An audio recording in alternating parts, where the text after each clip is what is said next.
backing up the Yanks' smash toward Manila, tons of supplies are rushed into lighters, and LSTs hit the beaches with plenty of armored power. General Kruger, commanding the 6th Army, directs the assault that sets the Japs back on their heels and starts our men down the road to the gates of the Philippine capital. East of Lingayen, other forces swing north through the town of San Fabian toward Baguio, the summer capital. Filipinos give the boys a rousing welcome, and General Griswold is decorated in the traditional island fashion.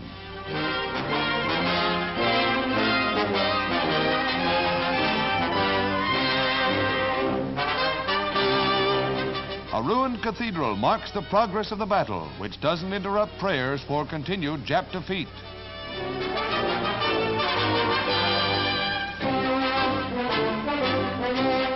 Near Baguio, one of the hottest battles of the campaign occurred.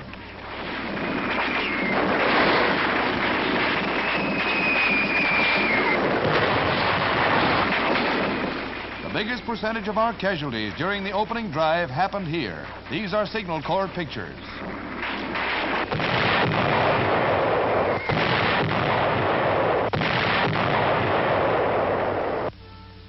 In the ruined town of Damortis, a marker commemorates the Japanese captain who boasted he would capture Bataan in 1 week. He later committed harikiri. The new 5-star General of the Army arrives to receive his well-earned laurels.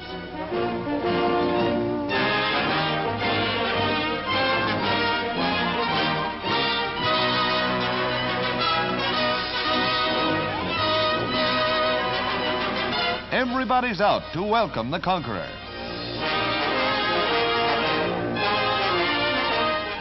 While this is all preliminary to the real job ahead, the day we see Japan itself invaded, it's still a pretty sweet victory.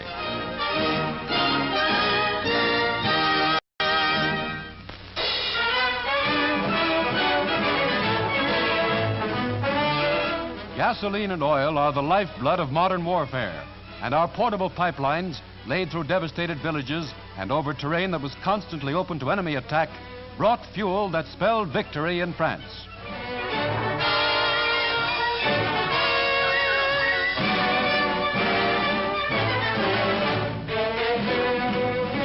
From tankers on the French coast, gas can be pumped through relay storage tanks right to the front where it's needed, as the Signal Corps shows. The pipeline keeps them rolling, and the discarded containers are collected by loyal natives who have only one idea in mind: to return them to Allied authorities. This help in saving containers is all the thanks they want, for they know they helped the Allied advance.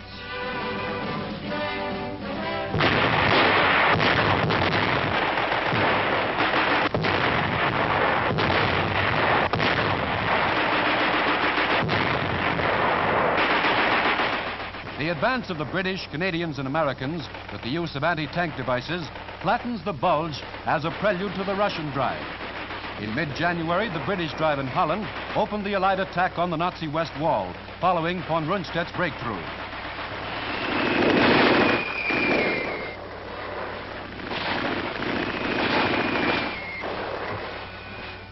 German victory signs were abandoned with Nazi hopes as they retreated.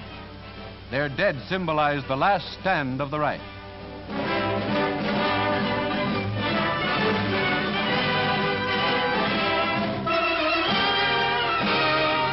These captured Germans won't be seeing us in Berlin.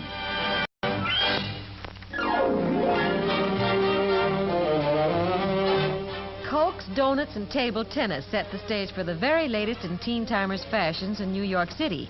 If you're a lady somewhere between the ages of 11 and 17, your heart will leap in anticipation at the preview of these inspired styles. For instance, for all year-round wear, here's a basque number trimmed in silk rickrack, accompanied by cute pigtail pixies.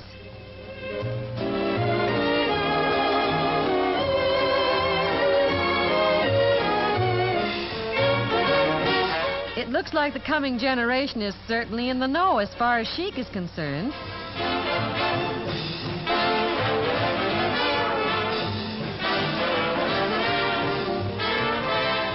Accessories, of course, just like Mother and the big girls. Very fascinating.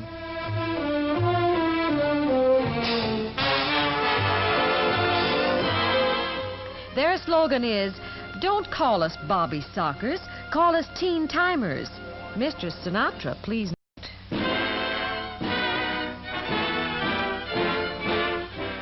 Here comes the bride. 10,000 times down under American servicemen have married Australian girls, and they formed a club for mutual help as they await transportation to their new homeland. Our soldiers came, these gals saw, and love conquered. Many have already come to the United States, but those waiting to sail make a bi-weekly visit to the American War Cemetery in Sydney to pay tribute to our soldier dead. They represent American wives, mothers, and sweethearts who have lost loved ones in this area.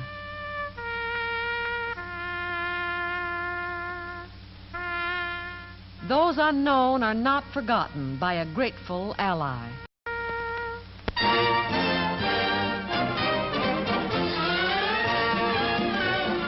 In Washington, the annual presidential ball is the highlight of the annual March of Dimes to raise funds for the fight on infantile paralysis. Hollywood stars include Joey Brown, the delight of servicemen in every theater of war.